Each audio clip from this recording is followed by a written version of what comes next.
황교안 후보. 존경하는 국민 여러분, 그리고 당원 동지 여러분, 추석 명절은 잘 보내셨습니까? 추석 기간 동안에 다양한 분들을 만났습니다. 추석 민심의 관심은 부정선거와 그리고 성남, 대장동 게이트였습니다. 부패한 정부, 무너지는 정부에 대해서 국민들께서 분노하셨습니다.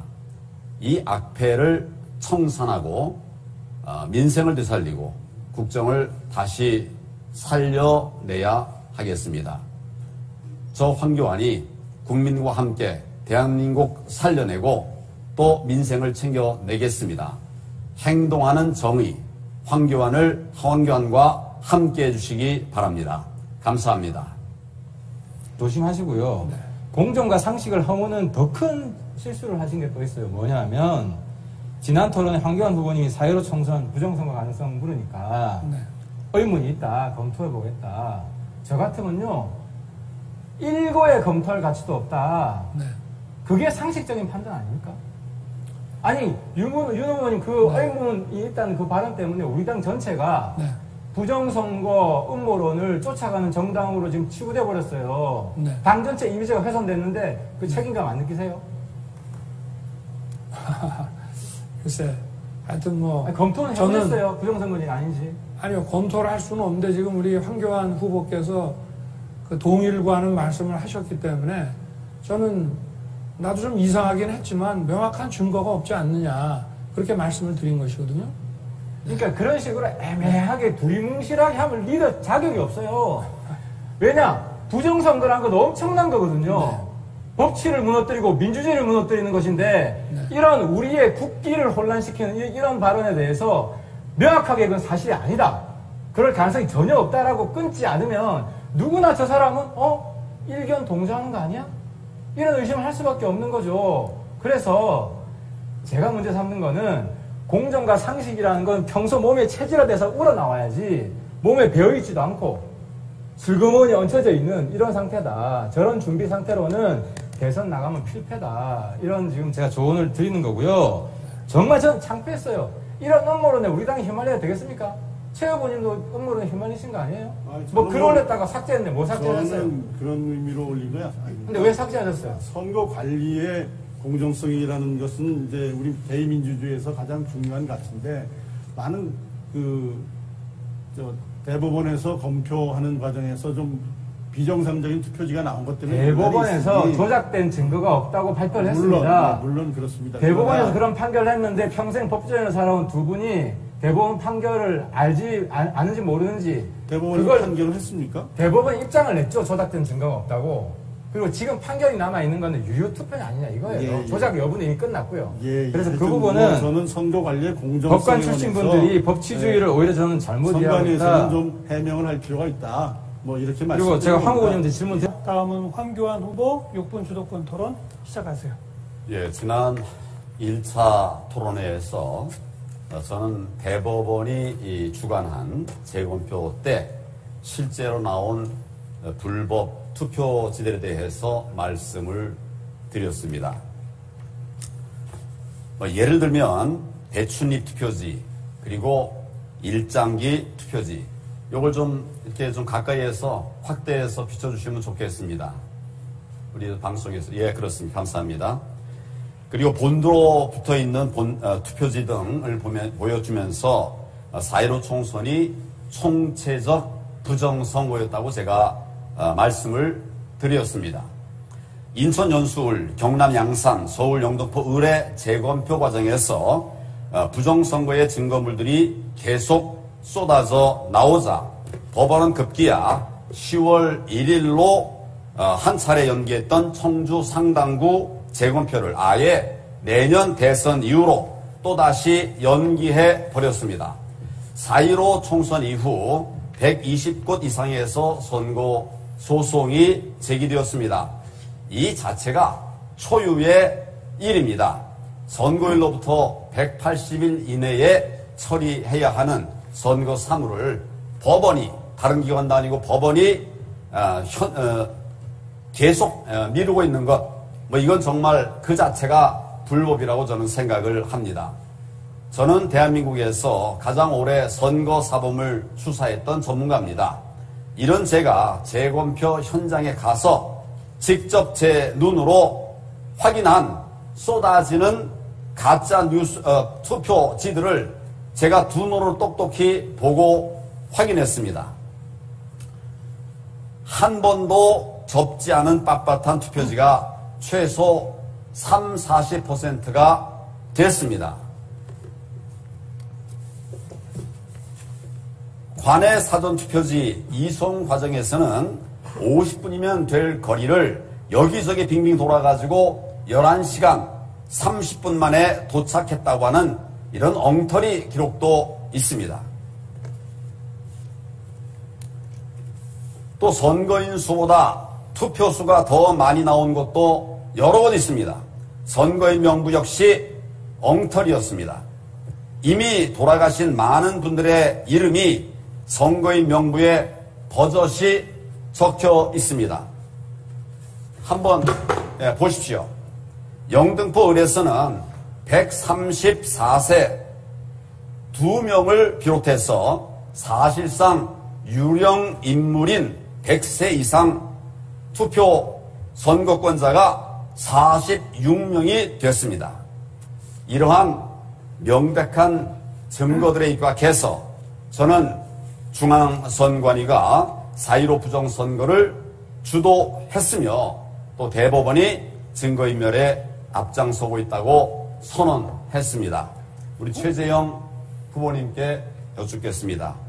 어제 최 후보께서는 페이스북에 4.15 총선 사전투표 검증에서 나타난 비정상적 투표용지에 대해서 중앙선관위원회에 납득할 만한 해명을 촉구하는 글을 올리셨습니다. 솔직히 그 글을 보고 반가웠습니다.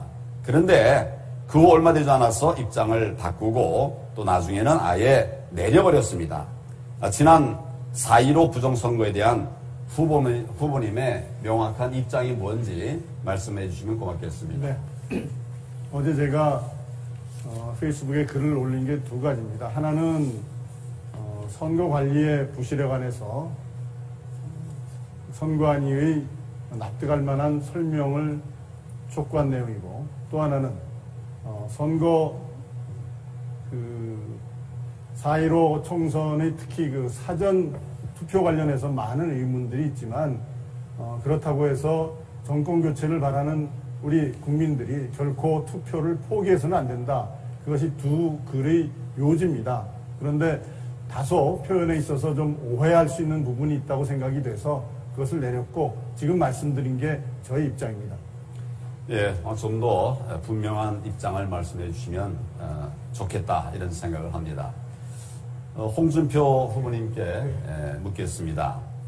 이재명 지사의 대장동 사건, 성남시 차원을 넘어서 경기도 또 중앙정부가 모두 관련된 그런 사건입니다. 판교특별회계에 포함해서 공공개발로 다뤄져야 할 것을 이재명 지사의 주도 아래 기존의 공영개발과는 완전히 다른 것으로 변질시켜서 거액을 탈취한 사건입니다. 이재명 후보뿐만 아니라 그 뒤에 이 정권 관련 의혹에 대한 특검이 이루어져야 할 사건이라고 생각합니다. 그래야 사건의 실체를 확인할 수 있다. 전 이렇게 생각하는데 우리 홍 후보께서는 이 사건에 대해서 어떻게 조사가 가능하다고 생각하시는지 저는 말씀해 당에서 곧 주십시오. 특검으로 제출할 거기 때문에 그게 제출되면 이재명 지사는 본인은 후보 사퇴하겠다, 공직 사퇴하겠다고 하는데 저는 그 사건 제대로 조사하면 이재명 지사는 감옥 갈 겁니다. 그럼 감옥에 가야 합니다. 네, 시간이 다 됐네요. 자, 다음 바로 이어서 황교안 후보 6분 주도권 토론 시작하시죠. 여기 제가 둘러보니까 선거사범을 전문적으로 다뤄본 분들은 안 계시고 다른 영역에서 다들 중요한 일들을 하시는 분들입니다. 제가 몇 차례에 걸쳐서 지난 4.15 총선이 왜 불법 선거인가, 불법인가 라는 점에 대해서 자세하게 말씀을 드렸습니다. 이 판넬도 다 보여드리고 말씀을 드렸어요. 들으신 분들도 있을 것 같은데 듣는지 안 듣는지 국민들은 알아듣고 계시는데 여기 앉아 계신 분들 중에 일부는 도대체 이 생각조차를 안 하시는 것 같아요. 제가 이야기한 것 중에 잘못된 부분이 있으면 말씀하십시오. 저는 평생을 선거사범, 간첩 잡는 일에 근무한 사람이고 제가 선거사범 수사해가지고 뭐 잘못된 거 거의 없습니다. 정확하게 다 잘 처리가 된 그래서 제가 선거사범 전문가다라고 말을 하는데 이 부분에 관해서 잘 안 듣고 자꾸 이제 뭐 선거 부정선거 없었다 뭐 이렇게 말씀하시는 것은 좀 제가 말씀드린 걸 차분히 좀 보시고 그리고 좀 그렇게 말씀을 해주시면 좋겠다 이런 생각입니다. 오늘은 제가 좀 한 단계 더 나아가서 4.15 총선을 조작한 범죄 집단인 중앙선관위에 우리 당의 대통령 후보 경선 과정을 맡기는 것 저는 절대 용납할 수 없습니다. 도둑에게 집 열쇠를 어떻게 맡기겠습니까? 지난 전당대회 때 우리 당의 당내 선거를 중앙선관위원회에 일괄 도급 방식으로 위탁했었음이 최근 밝혀졌습니다. 그런데 그 계약이라는 것이 당원 대상 모바일 투표, 또 ARS 전화 투표, 일반 여론조사 세 분야 모두 당은 업체 선정이나 관리 감독에 전혀 관여하지 않은 채 중앙선관위로부터 최종 결과만 통보받는 말하자면 노예 계약 수준이었던 것으로 드러났습니다. 이게 정말 말이 되는 조치입니까? 정확하게 내용을 파악하지 않고 대처를 하니까 이런 엉터리 같은 대처를 하고 있는 것입니다. 문제는 이번 대통령 후보 경선에서 경선 룰 결정을 위한 후보 간 회의가 개최되지 않았다는 사실입니다. 이번에도 이와 유사하게 진행될까 정말 우려가 됩니다. 이것을 막기 위해서 제가 구체적인 대안들을 좀 몇 가지 말씀을 드리겠습니다. 첫째, 지금이라도 경선을 위한 후보자 간 회의 개최가 필수적입니다. 둘째, 여론조사 작업은 당 선관위가 주도해야 합니다. 현실적 한계상 부득이 모바일 투표라도 중앙선관위가 담당하게 해야 한다면 엄격한 검증 절차를 마련해야 됩니다. 우리 선거입니다. 모바일 투표는 실시간 검증이 꼭 필요합니다. 일단 모바일 투표가 끝나고 나면 검증할 방법도 없습니다. 따라서 반드시 실시간 로그 기록 집계 현황 화면을 후보자들 측에서 참관하고 또 촬영할 수 있도록 해야 합니다. 넷째, ARS 전화 투표와 일반 여론조사는 당 선관위 주도로 각 후보자들의 협의하에 검증 등 그 기본 틀을 정해야 합니다.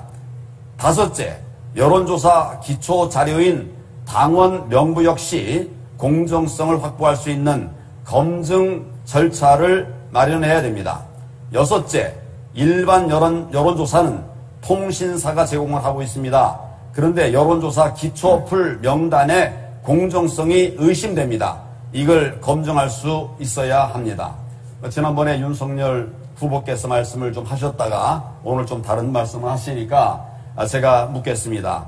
당내 경선 공정성 확보를 위한 저의 제안에 대해서 동의하시는지 아니면 달리 생각하신다면 어떻게 생각하시는지 말씀 부탁드립니다.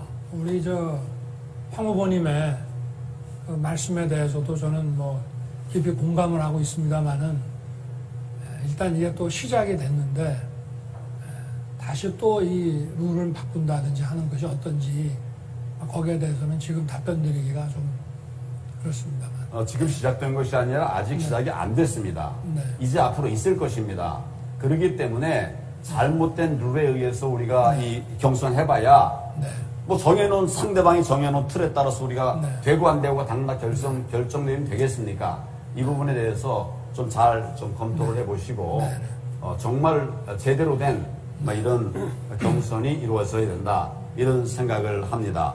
이 문제에 관해서 우리 최재형 후보님 말씀도 의견도 듣고 싶습니다. 네, 우리 당 선관위의 의견을 일단 들어봐야 될 것 같습니다. 네, 그래서 우리 당 선관위 입장을 한번 들어보고 거기에 따라서 우리 그 후보들이 한번 논의를 선관위 결정 후에 선관위가 후보들이 논의가 필요하다면 그때 논의를 하는 것도 고려해 볼 만한 일이라고 생각합니다. 예, 중앙 선관위가 아니라 우리 당 선관위원회의 의견을 존중해야 된다. 뭐 이런 취지로 이야기했습니다. 네, 마지막으로 예, 국민 여러분 정말 많이 어려우시죠? 죄송합니다. 국정 잘 못 막아내고 정권 교체 이루기 위해서 이렇게 힘들어하시는 국민들께 참 죄송합니다. 반드시 정권 교체를 이루기 위해서는 지난 총선 때 저질러졌던 부정선거의 의혹을 말끔히 해소해야 합니다. 지금처럼 선거 조작이 가능하게 된다면 우리가 어떤 후보를 내든 어떤 정책을 내든 이길 수 없게 됩니다. 그렇게 해서는 안 되기 때문에 제가 부정선거의 틀을 벗겨내야 된다. 이런 관점에서 말씀을 드리고 있습니다. 한 번 부정 저지른 자 그냥 질 리가 없죠. 이 부분을 명심해야 된다고 생각합니다. 제가 먼저 행동으로 정의를 실천하겠습니다. 정권 교체를 위해서 힘 모으겠습니다. 준비된 리더십, 저 황교안이 희망의 대한민국 만들겠습니다. 자, 8분 모두 수고하셨고 1차 컷오프 통해서 8분이 되신 거고 이제 다음 달 초반이 되면 2차 컷오프가 기다리고 있죠. 예. 아무쪼록 컷오프 당하지 마시고 다들 마지막까지 분발하셔서 좋은 성과 있기를 기대하겠습니다. 8분 수고하셨습니다. 네. 함께